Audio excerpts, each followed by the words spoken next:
namin diri nga long division. Actually guys, pwede siya ma-synthetic pero ang question is long division. So mas kita sa instruction. Okay.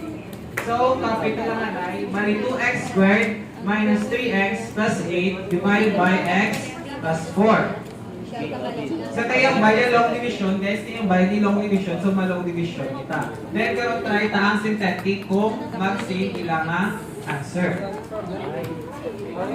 2x squared minus 3x plus 8x plus 4. So same lang guys nga process kung mag-divide kita balahag sa numbers. So first, i-divide na si 2x squared by x. 2x squared divided by x is 2x. So i-align mo man siya sa same niya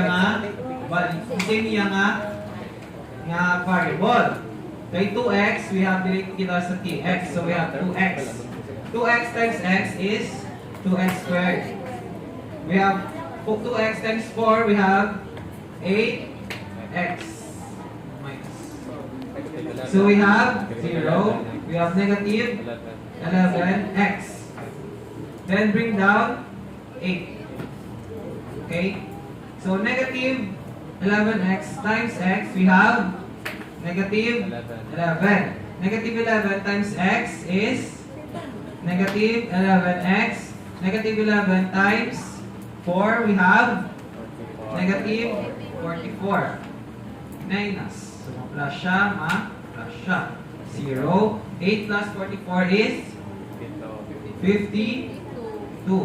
So the answer is 2x minus 11 plus muna ang 52 nga remainder, divide mo siya sa x plus 4. Di ba mo na magsulat sa remainder?